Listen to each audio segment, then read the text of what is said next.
প্রতিদিনের জীবনের ব্যস্ততার মধ্যে আমরা অনেক সময় ভুলে যাই জীবনের আসল মানে কি। সকাল থেকে রাত পর্যন্ত দৌড়ঝাঁপ, চিন্তা, ক্লান্তি আর প্রতিযোগিতার ভিড়ে হারিয়ে যায় আমাদের শান্তি। কিন্তু এমন একটা জায়গা আছে যেখানে শত শত বছর আগেই এই প্রশ্নের উত্তর দেওয়া হয়েছে।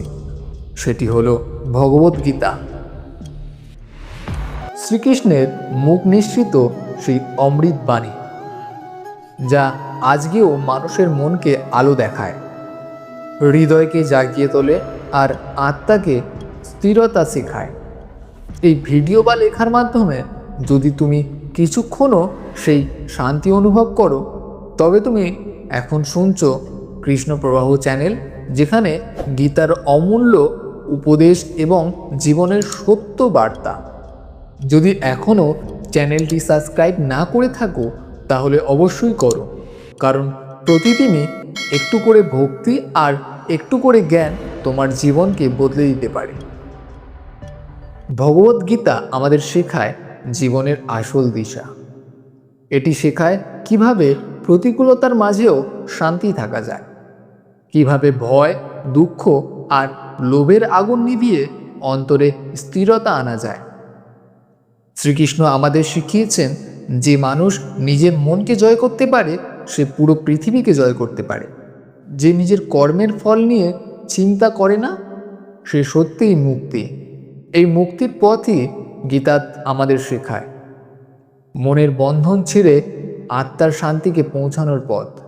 জীবনের প্রতিটি মুহূর্তে গীতার শিক্ষা প্রযোজ্য। আমরা যখন কষ্ট পাই, যখন প্রিয়জনকে হারাই, তখন শ্রীকৃষ্ণ মৃদু হেসে বললেন, হে অর্জুন, মন খারাপ করো না, তোমার কর্তব্য পালন করো। এই একটি বাক্যের মধ্যে লুকিয়ে আছে অসীম শক্তি। ভগবদ্গীতার প্রতিটি বাণী যেন একটি প্রদীপ, যা অন্ধকারের পথ দেখায়। মানুষের দুঃখের মূল হলো অজ্ঞতা।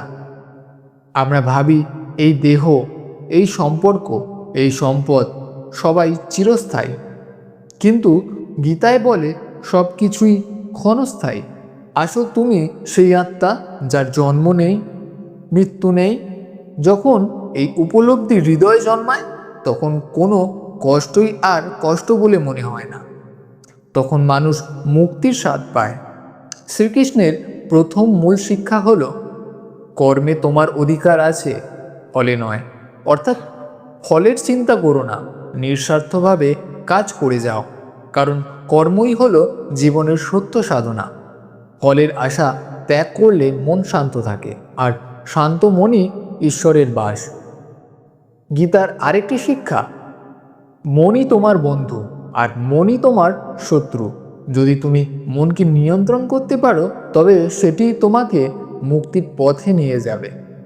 নিজের ভেতরে যুদ্ধ জিততে পারলে বাইরে কোনো যুদ্ধই বড় মনে হবে না। শ্রীকৃষ্ণ বললেন, যে যেমনভাবে আমাকে ডাকে, আমি তেমনিভাবেই তার কাছে প্রকাশিত হই। অর্থাৎ যদি তুমি ভক্তি নিয়ে ঈশ্বরকে ডাকো, তিনি তোমার হৃদয়ে আসবেন।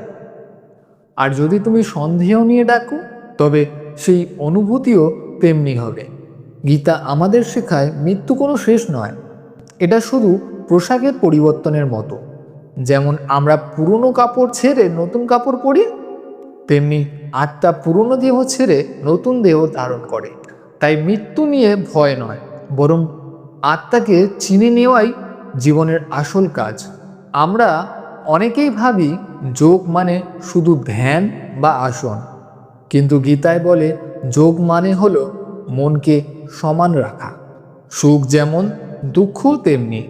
কেউ প্রশংসা করলে অহংকার ভেসে না যায়, আর কেউ অপমান করলে ভেঙে না পড়ো। এই সমভাবই হলো আসল যোগ্য। জীবনে অনেক সময় আসে যখন সব কিছু ভেঙে পড়েছে বলে মনে হয়। সেই সময় শ্রীকৃষ্ণর এই বাণী মনে রেখো, দুঃখে বিচলিত হইও না, কারণ প্রতিটি দুঃখ তোমাকে নতুন কিছু শেখায়। যা কিছু ঘটে তা কোনো না কোনো কারণেই ঘটে। ঈশ্বরের পরিকল্পনা আমাদের চেয়েও বড়। আজ যে কষ্ট তুমি পাচ্ছ, হয়তো সেটি তোমাকে আগামী দিনের শক্ত করে তুলবে। তাই ভরসা রাখো তার উপর। গীতার আরেকটি অমূল্য শিক্ষা হলো, যে বিশ্বাস করে সেই সফল হয়। বিশ্বাস মানে শুধু মুখের কথা নয়, অন্তর থেকে দৃঢ় ভরসা রাখা। যদি তুমি ভাবো তুমি পারবে না, তবে সত্যি পারবে না। কিন্তু যদি মন থেকে বিশ্বাস করো আমি পারবো, তবে সেই বিশ্বাসই তোমার জীবনকে বদলে দেবে। জীবনে নানা রকম সম্পর্ক, আশা আর প্রত্যাশা আমাদের বেঁধে রাখে। গীতায় বলে আসক্তি দুঃখের মূল, যার উপর আমরা অতিরিক্ত নির্ভর করি। তার অনুপস্থিতিতেই আমরা কষ্ট পাই। যদি ভালোবাসো, নিঃস্বার্থভাবে ভালোবাসো। শ্রীকৃষ্ণের একটি গভীর বাণী আছে, যে সবার মধ্যে ঈশ্বর দেখে আর ঈশ্বরের মধ্যে সবাইকে দেখে, সে কখনো এক নয়। যার এমন দৃষ্টিভঙ্গি আছে, তার হৃদয়ে কোনো ঘৃণা থাকে না। সে সবার প্রতি মমতা অনুভব করে, কারণ সে জানে সব প্রাণীর মধ্যেই একই সত্তা বিরাজ করে। এই সব কথা শুনলে হয়তো মনে হতে পারে, এত বড় বড় কথা জীবনে কিভাবে পালন করব। কিন্তু আসলে গীতার শিক্ষা খুবই বাস্তব। গীতায় বলে তুমি যা করো সেটাই ভক্তি হয়ে উঠতে পারে, যদি তুমি সেটাকে ঈশ্বরের কাছে সমর্পণ করো। রান্না করা, পড়াশোনা করা, কাজ করা, জীবনের প্রতিটি কাজই কৃষ্ণকে অনুভব করা যায়। তাকে খুঁজে পেতে পাহাড়ে যেতে হবে না, গুহায় ধ্যান করতে হবে না। শুধু প্রতিদিন নিজের কাজের মধ্যেই তাকে স্মরণ করলেই যথেষ্ট। তুমি যে এখন এই কথাগুলো শুনছো বা পড়ছো, এটাও এক ধরনের ভক্তি। যদি প্রতিদিন একটু সময় নিয়ে শ্রীকৃষ্ণের বাণী মনে করো, দেখবে তোমার মন আর আগের মতো অস্থির থাকবে না। গীতায় আমাদের শেখায়, আলো খুঁজে পেতে হলে অন্ধকার চিনতে হবে, ভয়কে মুখোমুখি করতে হবে, আর নিজের ভেতরের শক্তিকে জাগাতে হবে। শ্রীকৃষ্ণের একটি বাণী আছে, যে ব্যক্তি কর্মের মধ্যে অকর্ম দেখতে পায় আর অকর্মের মধ্যে কর্ম দেখতে পায়, সেই সত্য জ্ঞানী। এই কথার অর্থ খুব গভীর। আমরা সাধারণত ভাবি কর্ম মানে শুধু কিছু করা, কিন্তু গীতায় বলে আসলে কর্ম হলো সেই কাজ যা আসক্তি ছাড়া করা হয়। যদি কেউ নিঃস্বার্থভাবে কাজ করে, মনের থেকে ফলের চিন্তা ছেড়ে দেয়, তবে সে অকর্ম করেও আসলে কর্ম করে। ভালো মন্দ, শান্তি অশান্তি, বিশ্বাস সন্দেহ, এই সবই মনের অবস্থা। শ্রীকৃষ্ণ বলেছেন, সন্দেহ ভরা মন কখনো শান্তি পায় না। আমরা যতক্ষণ সন্দেহ ভুগি, আমি পারবো তো, ঈশ্বর আছেন তো, আমার জীবনে ভালো কিছু হবে তো, ততক্ষণ আমরা দুঃখ পাই। কিন্তু যখন বিশ্বাস জন্মায়, তখন পথ সোজা হয়ে যায়। বিশ্বাস মানে অন্ধভক্তি নয়, বরং অন্তরের দৃঢ়তা। যা কিছু ঘটছে তা ঈশ্বরের ইচ্ছায় ঘটছে, আর তাতেই আমাদের মঙ্গল আছে। গীতায় শেখায়, যে মানুষ ইন্দ্রিয়কে সংযম করতে পারে সেই সত্যিকারের জয়ী। আমরা বাইরের জিনিসে সুখ খুঁজি, খাবার, অর্থ, আনন্দ, সম্পর্ক, কিন্তু এগুলো সবই ক্ষণস্থায়ী। আজ আছে কাল নাই। তাই যে মানুষ নিজের ইন্দ্রিয়কে নিয়ন্ত্রণ রাখতে পারে, সে বাইরের লোভনে ভেসে যায় না, তার আনন্দ ভেতর থেকে আসে। একবার ভেবে দেখো, আমরা যখন কারোর প্রশংসা শুনি তখন কত খুশি হই, আর যখন কেউ সমালোচনা করে তখন মন ভেঙে যায়। এই অবস্থার ঊর্ধ্বে ওঠা কঠিন, কিন্তু অসম্ভব নয়। ধীরে ধীরে প্রতিদিন একটু একটু করে মনকে শান্ত করতে পারলেই এই স্থিতি আসে। গীতায় শ্রীকৃষ্ণ আরও বলেন, যে মানুষ নিজের কর্তব্য ভালোবাসে সে ঈশ্বরের সেবা করে। অনেকে ভাবেন পূজা করা বা নাম জপ করাই ভক্তি, কিন্তু কৃষ্ণ বলেন নিজের কর্তব্য মন দিয়ে পালন করলেই আসল ভক্তি। তুমি যদি ছাত্র হও, মন দিয়ে পড়াশোনা করো। তুমি যদি কর্মী হও, নিষ্ঠা দিয়ে কাজ করো। যদি মা হও, সন্তানের যত্ন নাও, ভালোবাসা দিয়ে। এই সাধারণ কাজগুলোই তখনই পূজা হয়ে যায়। জীবনের প্রতিটি কাজ যদি এই মনোভাব নিয়ে করা যায়, তাহলেই আসে সত্যিকারের শান্তি। একবার অর্জুন যুদ্ধের সময় ভয় পেয়ে গেছিলেন। সে বলেছিলেন, হে কৃষ্ণ, আমি পারবো না। তখন শ্রীকৃষ্ণ বলেছিলেন, তুমি শুধু একটি মাধ্যম, তোমার কর্তব্য পালন করো, ফল আমি দেখব। এই শিক্ষা আমাদের জন্য খুবই গুরুত্বপূর্ণ। আমরা অনেকেই ভাবি সব কিছুই আমরাই করছি, কিন্তু আসলে আমরা সবাই তারই মাধ্যম। তিনি আমাদের মাধ্যমেই কাজ করাচ্ছেন। তাই অহংকার করার কিছুই নেই, ভয় পাওয়ারও কিছু নেই। আমরা শুধু আমাদের কর্তব্য পালন করি, বাকিটা তার হাতেই ছেড়ে দিই। যে ব্যক্তি সব প্রাণীর মধ্যে সমতা দেখতে পায়, সেই সত্যিকারের ঈশ্বরের উপলব্ধি করে। গীতায় আমাদের মানবতার শিক্ষা দেয়। যে অন্যের কষ্টে নিজের কষ্ট অনুভব করে আর অন্যের সুখে আনন্দ পায়, সেই সত্যিকারের ঈশ্বরের পথে চলছে।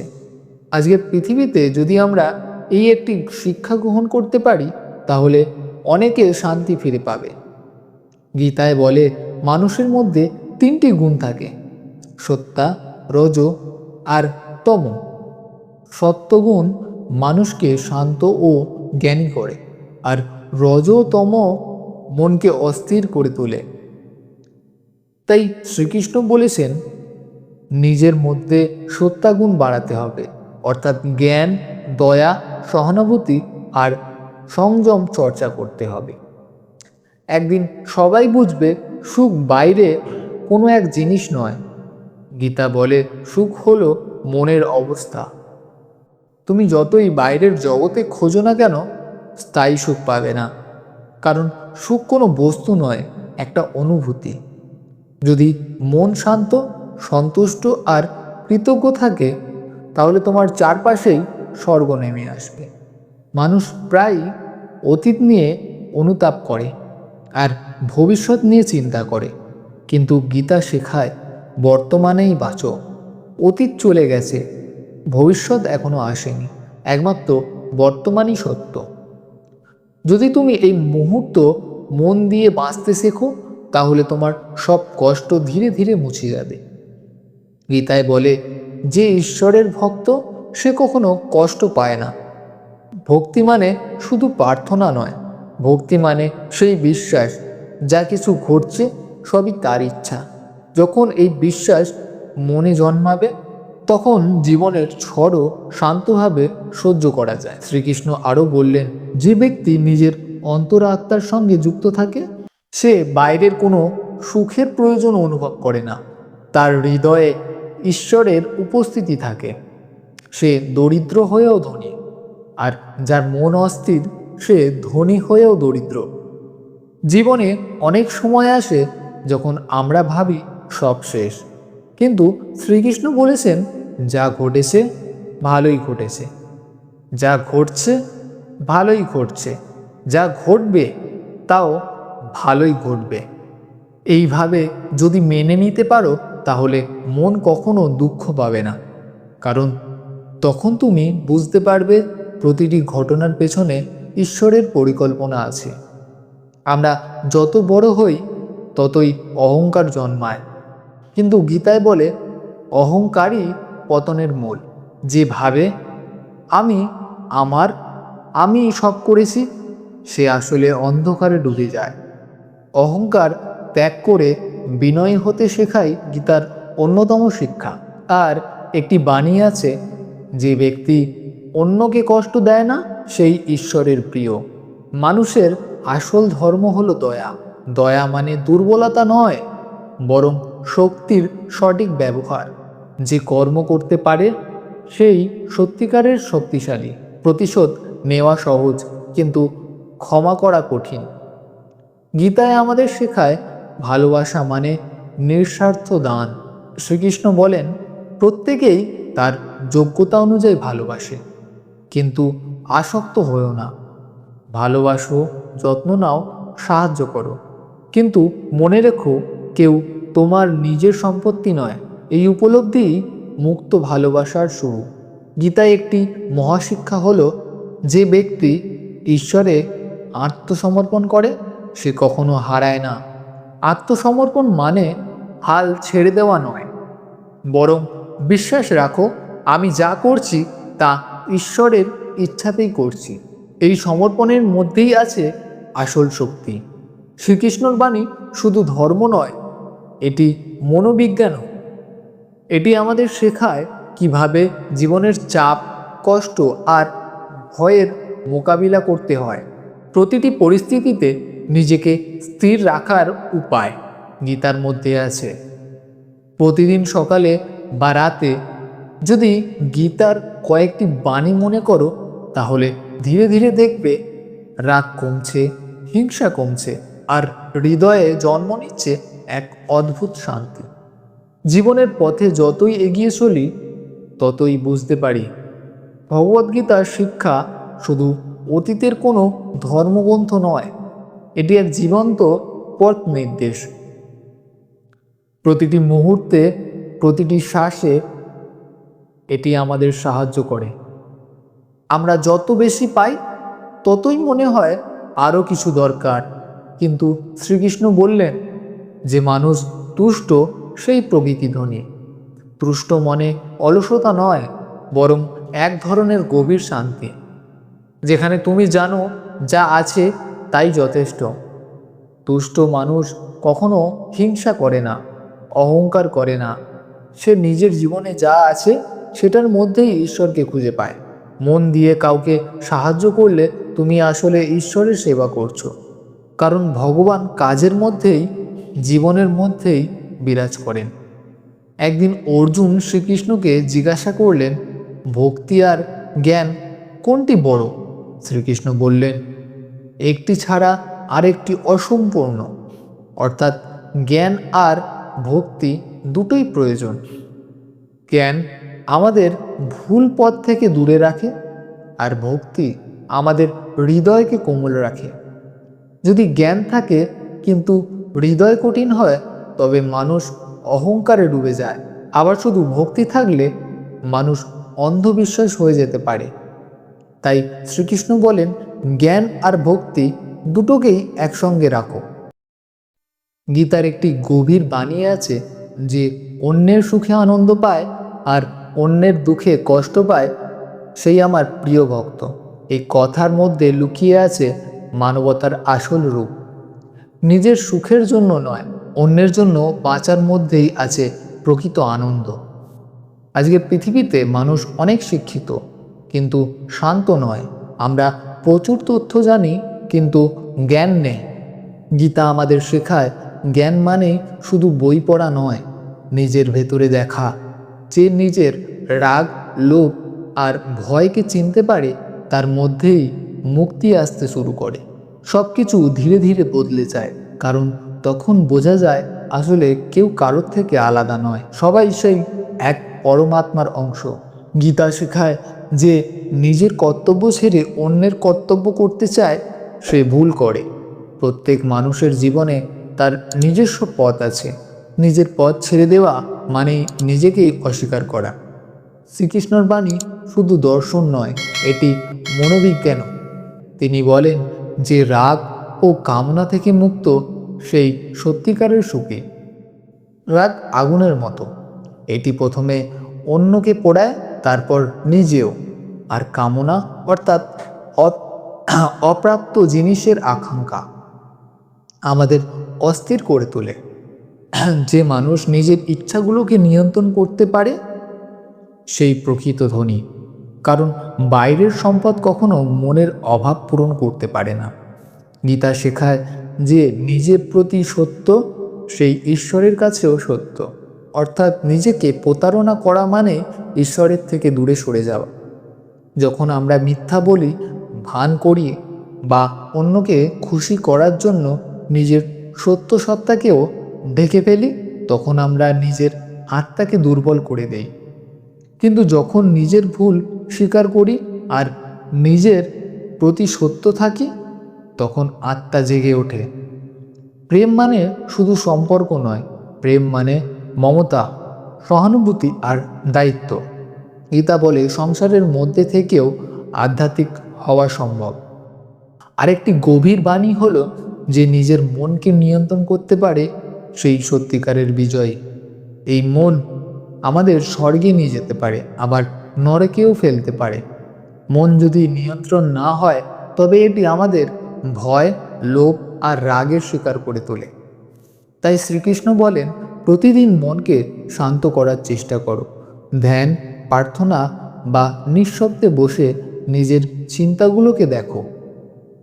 এই ছোট্ট ছোট্ট অভ্যাসগুলো মনকে ধীরে ধীরে শুদ্ধ করে।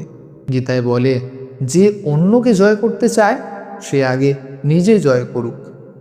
আমরা প্রায় বাইরের পৃথিবীকে বদলাতে চাই, কিন্তু আসল পরিবর্তন শুরু হয় নিজের ভেতর থেকে। তখন আমরা নিজের দুর্বলতাগুলোকে চিনে সেইগুলো নিয়ে কাজ করি, তখনই সত্যিকারের শক্তি আসে। অহংকার, অলসতা আর ভয়ের বিরুদ্ধে যে নিজের অন্তরের যুদ্ধ জিতে যায়, সেই অর্জুনের মতো বিজয়ী হয়। জীবনের বোঝা হালকা হয়ে যায় যখন আমরা বুঝি ফল ঈশ্বরের হাতে। তখন আর ব্যর্থতার কষ্ট দেয় না, কাজটাই আনন্দ হয়ে ওঠে। গীতার এই বাণীগুলো আমাদের শেখায় জীবন মানে নিঃস্বার্থ কর্ম, বিশ্বাস আর প্রেম। প্রতিদিন একটু একটু করে যদি এই শিক্ষাগুলো জীবনে আনো, দেখবে যেখানে আগে রাগ ছিল সেখানে এখন সহানুভূতি আসবে, যেখানে ভয় ছিল সেখানে সাহস আসবে, যেখানে দুঃখ ছিল সেখানে শান্তি আসবে। এই শান্তি ঈশ্বরের উপস্থিতি। যখন মনের গভীরে শান্তি আসে, তখনই আমরা বুঝতে পারি ঈশ্বর বাইরে নয়, আমাদের ভেতরেই আছেন। তাকে খুঁজে পেতে মন্দিরে, পাহাড়ে বা গঙ্গার তীরে যেতে হবে না। তাকে খুঁজে পাওয়া যায় প্রতিটি নিঃশ্বাসে, প্রতিটি ভালোবাসায়, প্রতিটি সত্য কথায়।